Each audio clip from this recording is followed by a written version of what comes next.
Hey guys, welcome back to Cityscape Brewing. I'm Dennis Fields. Today we're talking Wort Chillers.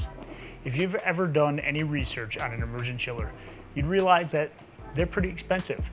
The minimum probably $75, $80, all the way up to 200 plus, depending on size, materials, where you get it, etc.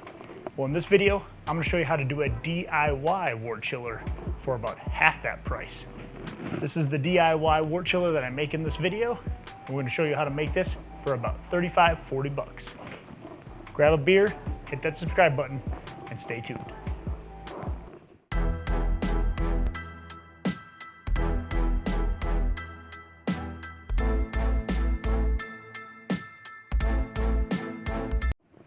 All right, so let's talk Wort Chillers. There's a whole bunch of different kinds, but what most people, when they first get into home brewing, they start out cooling their wort, probably in an ice bath of some sort in a kitchen sink.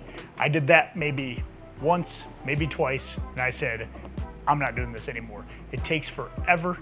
You would think that it would cool down really fast. It doesn't. I used to live in Minnesota. I would actually put it in snow outside, circulate the wort. It would take forever. And a lot of times, we just don't have that much time nor patience, and sitting that long can actually get other wild bacteria and stuff in it. So I really opted right away to make my own Wort Chiller right away. So if you don't have the money to buy one like this for about 80 bucks, which I'll have in the link description if you want to go that route, or up when you get into something more like this one, which is a coiled copper one that I actually got off of a friend. I didn't buy this one. They no longer use it and they actually own a brewery now, and so I now use this one. And so before I got that though, I used something like this, which is what I'm going to show you how to make. All of the materials that I use for this are in the link description below. And so copper piping, some vinyl tubing, some hose clamps, and you're good to go. And a pipe bender, of course. But we'll go through step by step on how to do that next. Stay tuned. All right, guys, so here's what you're gonna need to get started. First, we're gonna need some copper tubing. In this case, I'm using one that I had already previously made one before, so I actually straightened it out. Yours will probably come in a coil, and you'll straighten it out as we go. But for my purposes, I'm just gonna reuse this piece of copper. The next thing you're gonna need is this spring pipe bender. It has a flared side where you'll feed over the tube, and then this prevents crimping of the copper tubing as we go, because if I tried to bend this by hand, I would crimp it in areas and then it would leak, and then you'd have water going into your wort, which would ruin your whole batch of beer. So important to get one of these pipe benders. This one is a simple one. I'll have all of these items linked in the video description below. You also need some vinyl tubing, depending on the size of your copper tubing, the different diameters, and then you'll need some hose clamps, either ones that you screw on like this one, or they make the easy close ones with the kind of paddle handle that you can use with your hands. I prefer the smaller ones because once they're on here, they don't come back off, and then I can just tighten them on with a screwdriver. So the last thing you're gonna need is something to wrap around to make it round. So in this case, I use a corny keg. This is an empty corny keg. I'm just gonna use that to make my circles as I go around. The first thing you're gonna wanna do though is to measure your kettle. So whatever you're using to brew in, you're gonna go ahead and measure the depth from the bottom of your kettle over, because we're gonna need to make sure that there's enough lip to go over the edge and then back down a little bit, so you don't spill any water into your beer if you have a small leak where the connection is. And so in this case, I've already measured that. It is exactly about 15 inches or so, which is about right here. I'm gonna make mine about 18 inches tall before it starts kind of U-ing down like I have right here. And so I'm gonna go ahead and kind of mark that on my copper tubing. And so I have my finger right about there, and that's where I'm gonna start bending to make my my base. So this will be the neck area. I'm gonna start right about there. So I'm gonna take the flared end and I'm gonna go over the end of this. I'm gonna push it down where I wanna start bending, okay? And I kinda have an idea of where I'm gonna start that. So I'm gonna start by crimping the tubing with the pipe bender about 90 degrees, okay? Just like that, okay? Then I'm gonna go around and I'm gonna use my keg to help And then you do this pipe bender, you can straighten that out a little bit to get around the end a little bit. And then as you get closer to the end here, you can twist it back and then get it around the 90 degrees.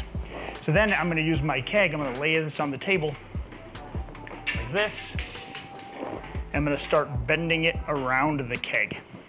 And we're gonna do this until we get all the coils up to the top and enough room to leave it so there's enough of a coil, or enough of the coil at the end here to also go back out of my keg, no matter if that's right next to this one or if it's over on the other side, no big deal. And then we're going to have two ends, one in, one out. So we'll go ahead and do that now.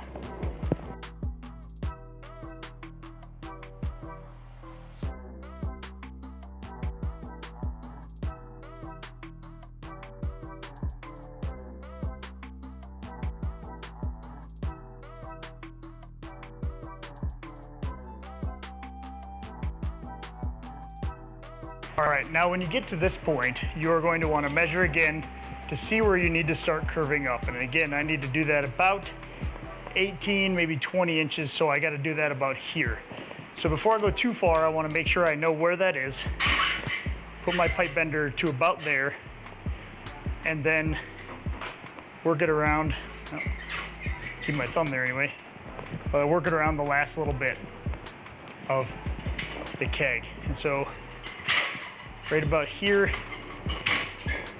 I gotta start going up with it, right there. And so then I'm gonna take this and my pipe bender and I'm gonna bend that up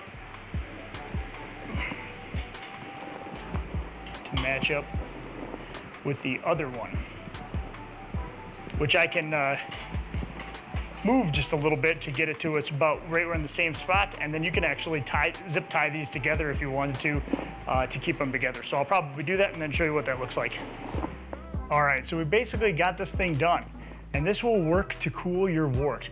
What you're gonna do is, what I'd probably do, I said zip tie earlier, what I think I might do just temporarily is show you how this would work, but I'd probably get some either copper or some metal ties, or even use another larger clamp maybe to hold these together at the top. It's not necessary that they're together, but having one at the top and bottom does make it a little sturdier, so something you can put inside of your hot wort that's not gonna melt. So I'm just using this as an example for right now, but using something like a metal clamp or even some copper wire that you could flex around here and twist together like a twisty tie kinda, and do this. So I have a small tube here. This is going to also have an attachment for whatever you're going to use to cool. So in this case, I'm going to put an item in the video description for a hose barb to a garden hose attachment, because a lot of people will be using a garden hose, but you could also use a kitchen sink hose, for instance, right, if you're doing this inside. So you're going to slip these tubes on here, and then you're going to use your clamps to go ahead and tighten these things down. I like to put them on the bottom, that way they're just kind of out of the way, and if something does drip, it kind of drips off of one of these clamps rather than drip down into your wort. So that's why I turn these copper tubes just down just a little bit, so in case you get a leak, it goes down the hose, it does not go down the copper tube into your wort, right? And so go ahead and don't mind me, I did get a little bit of a crimp, but this is again is an old one that I kind of bent back and then bent back into shape, and so yours will look a little nicer and a little less used than this one did. But this turned out pretty good. Again, you know, perfectly round around here. It got several coils around. It's got the in for right here for where you're gonna hook your hose, and then this one will just be the discharge, whether it be into a sink or whether it be outside, however you want to do that. So this is an easy way to make a wort chiller for about half the cost, about 40 bucks or so today costs, to make yourself a wort chiller.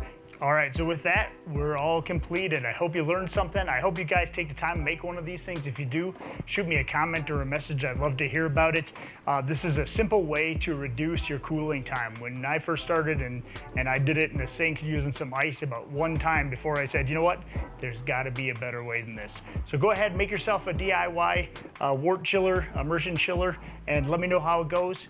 Leave any comments, suggestions, questions in the video description and the comment section below. Happy to help out. And again, all of these items that we use today will be in the video description below. So with that, happy brewing and cheers.